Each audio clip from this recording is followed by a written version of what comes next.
Halo guys, selamat tengah hari. Apa kabar tengah hari ini guys? Sehat? Bagus? Alright. Saya pun sehat juga. Sudah makan semuanya? Sudah minum? Nah, kalau belum tuh makanlah dulu ya, minumlah dulu. Saya pun belum juga guys. Baru saja keluar dari sekolah ini. Masih jauh lagi perjalanan ini guys. Terlebih dahulu, terima kasih guys karena sudi datang kembali ke channel saya dan menonton video-video saya. Terima kasih banyak-banyak ya. Jadi guys, di video kali ini saya mau sambung bercerita lah atas permintaan juga ya dari teman-teman ya. Cerita tentang pengalaman kerja saya di tempat orang ya. Jadi di video saya sebelum ini saya ada menyebut bahwa saya dipindahkan ya dari daerah Belaga ke bahagian Kapit ya. Bukan atas permintaan saya ya, tapi dipindahkan karena terlebih staf di sekolah penempatan baru tuh ya. Jadi sebaik saja saya kembali dari kursus induksi saya di Kuching ya. Saya kembali ke Batu Keling dan diberitahu oleh guru besar bahwa rayuan untuk terus kekal di situ tidak diluluskan lah, tidak diizinkan untuk stay di situ. Jadi mau tidak mau terpaksa juga patuh arahan, dan sebaik saja saya mendapat surat itu, saya pun berkemas-kemas lah bawa apa yang patut. Saya tidak dapat bawa semua barang saya ketika itulah. Alasannya ialah waktu itu musim kemarau guys ya. Air sungai memang cetek, jadi untuk turun ke Kapit ya memang agak apa ya, kalau tidak silap saya guna speedboat masa itu ya. Speedboat panjang tuh, bukan boat express biasa tuh, sebab air terlalu kecil guys ya. Dari Batu Keling tuh, SK Batu Keling, saya pergi bawa barang ala kadar saja ya. Terus ke Pekan Belaga. Di situ saya bertanya lah dengan pemandu speedboat itu di mana lokasi Nanga Ibun tempat baru saya itu, bagaimana saya boleh sampai ke situ. Nasib baiklah pemandu itu tahulah lokasi berhentinya di Batang Rajang itu ya. Nanga Ibun itu sebenarnya masuk ke dalam lagi, ikut anak sungai Ibun itu ya. Dia beritahu saya nanti saya berhenti sana, saya panggil lu lah, dia kata macam itulah dengan saya. Jadi the next morning itu saya bergerak lah mengikut speedboat itu bersama dengan penumpang-penumpang lain lah. Dan sebenarnya lokasi Nanga Ibun itu terletak di antara Belaga dengan Kapit guys ya. Sebelum Wong Pelagus itu ya, sebelum tiba di situlah. Jadi mungkin sekitar jam 9, jam 10 macam tu lah saya tiba di Jelatong tu, tempat ekspres air selalu berhenti tu dekat Nanga Sungai Ibun tu. Di situ ada Jelatong, dan di tebing itu ya, di atas Jelatong itu ada kedai Cina ya. Ada toke Cina di situ, ada kedainya di situ ya. Dan saya berhenti di situ lah guys. Saya pun tak tahu nak buat macam mana waktu itu. Saya hanya berharap saja ada orang turun ke hilir dari kawasan Nanga Ibun itu, dari ulu lah, dari ulu sungai itu. Toke Cina itu pun berandau lah dengan saya ya. Saya duduk dekat kedai dia sambil menunggu lah kalau ada orang. Kalau tak ada tuh saya terpaksa bermalam di situ lah dulu. Di situ ada ruang khas memang untuk bermalam lah, untuk penduduk kampung, orang-orang yang terpaksa bermalam itulah. Di atas jelatong. Jelatong itu ialah store, tempat Cina itu menyimpan barang guys ya. Barang kedai dia lah. Dan di atas tuh, sebelah atas, tingkat atas dia tuh ada satu ruang memang boleh digunakan untuk tidur lah.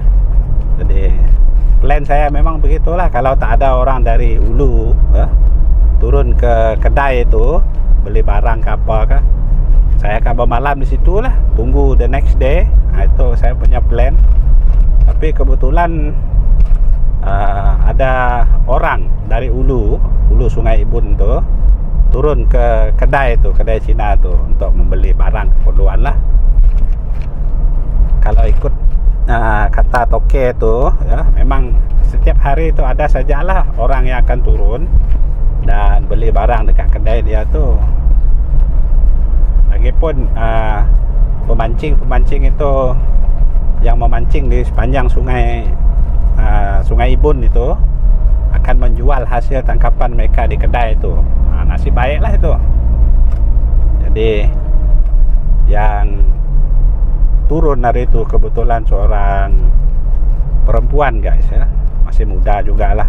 Dia dengan adik dia ya. Saya tak ingat nama dia, siapa nama dia kah?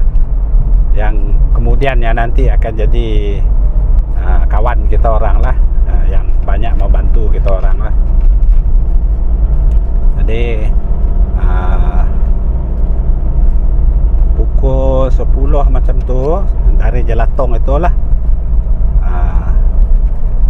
kita orang berangkat lah. Nasib baik budak perempuan itu setuju untuk hantar saya lah. Of course lah, saya bayar dia, bayar tambang dia. Berapa ringgit kah? 20 lebih ringgit, 25 ringgit kah kalau tak salah saya lah. Saya bayar dia.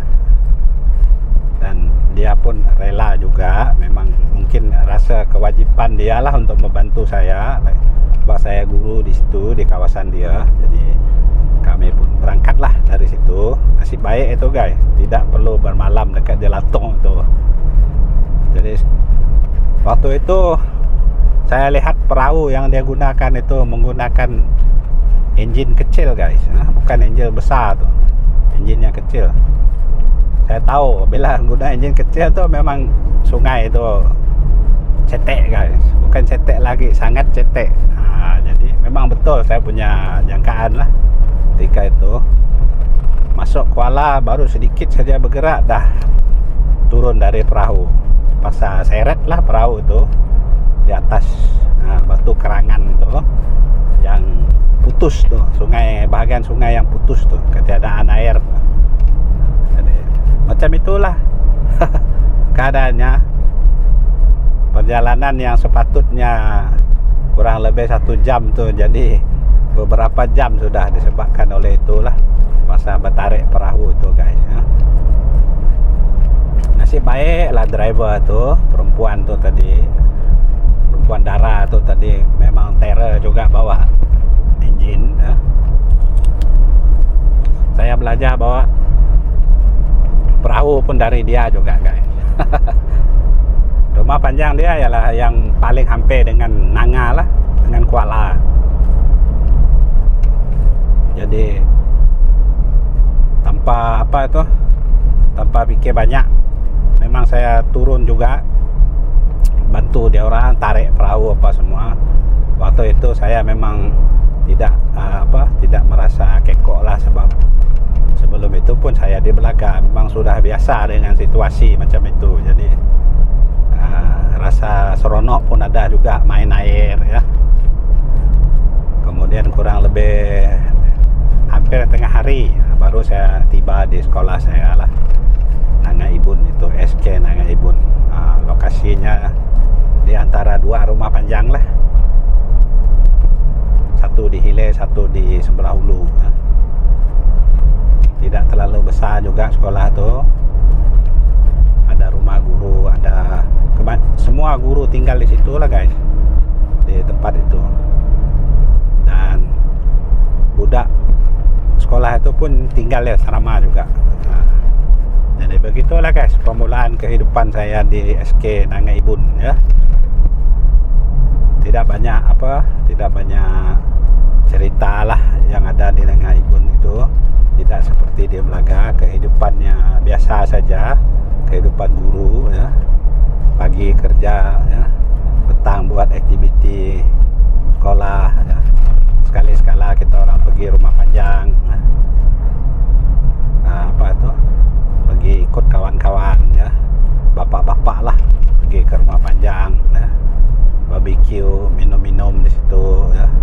Waktu itu masih single lagi ya. Jadi begitulah kehidupan dia sehari-hari, tidak seperti di Belaga. Jadi beberapa tahun saya di situ, mungkin 2 tahun lebih, dekat 3 tahun itu, ada jalan darat dari Sungai Baleh Kapit tu ya, yang boleh diikutlah kalau air terlalu cetek tu. Memang tidak dapat ikut Sungai Rajang tu turun ke Kapit, kita orang terpaksa pakai jalan darat menuju ke Kapit guys ya. Naik Land Cruiser beberapa jam lah, mungkin sekitar 5 jam kah kalau tak salah saya lah, guna jalan darat. Tetapi turunnya itu memang betul-betul dekat dengan Kapit guys, tidak jauh dari Kapit. Seberang sungai macam tu, naik van sudah sampai pasar Kapit lah. Itu kira macam kelebihan lah Nangai Bun kalau dibandingkan dengan sekolah saya di Belaga tu. Cuma kehidupan di situ tidak semeriah kehidupan di Belaga lah. Kalau saya bandingkan dua tu, di Belaga suasananya lebih seperti kampung halaman sendiri guys ya.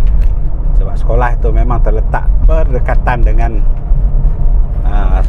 kampung, hanya beberapa meter saja dari kawasan sekolah sudah ada rumah panjang. Tapi Nangai Bun memang terpisah dari rumah panjang ya.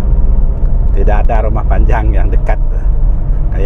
Yang paling dekat pun dalam kurang lebih 15 minit macam tu lah, guna perahu lah, pergi hilir ke hulu. Agak jauh sikit lah rumah panjang tu, mungkin sekitar 1 jam. Jadi bolehlah dikatakan agak membosankan ya di Nangai Bun. Cuma waktu itu kebetulan saya punya housemate itu seorang guru bangsa Iban ya, dari Kenawit tu. Kami dua memang sering pergi jala ikan lah, menyelam lah, cari buah lah ya, macam tu lah kehidupan kami dua di situ. Dengan housemate saya, jadi kurang sikit lah rasa bosan dia tu. Kalau di Nangai Bun tu memang hampir tiap bulan lah saya turun ke Bandar Kapit ya. Di Belaga jarang saya turun ke bandar guys, mungkin 3 bulan sekali macam tu. Dan di Belaga juga saya pulang kampung halaman saya hanya pada waktu cuti gawai saja ya, cuti sekolah yang bersambung dengan cuti gawai. Kalau cuti hujung tahun, Christmas itu juga saya tidak balik guys, saya tidak pulang, saya sambut Christmas di situ juga, di Belaga. Jadi kalau ditanya mana yang lebih saya suka, saya memang menyukai Belaga lah, lebih jauh tapi kehidupan sangat apa ya, sangat alami kata orang tu ya. Kehidupan fresh di situ ya. Tekanan tidak ada tidak ada ya. Sangat enjoy lah meskipun jauh. Jadi pada tahun 2003, penghujung 2003, saya dan seorang lagi teman saya lah, cikgu ya, kami dua dapat surat berpindah lah dari Kapit. Itu penghujung 2003 lah. Setelah lebih 4 tahun setengah lah saya di situ, akhirnya saya permohonan saya untuk berpindah balik ke sini, ke Serian ini diluluskan. Maka penghujung itu mereka buatlah jamuan apa semua itu untuk kami berdua, saya dengan kawan saya itu.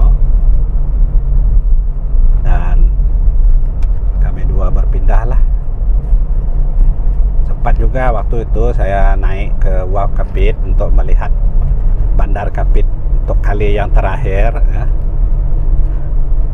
Saya sempat bermalam di situ ya. The next day baru saya turun terus ke Sibu lah, dan terus ke Serian. Waktu itu juga kawan saya, teman satu maktab dengan saya yang sekarang ini jadi istri saya, dia beritahu dia juga dapat berpindah dari Daro pergi ke Lundu, SK Selampit Lundu.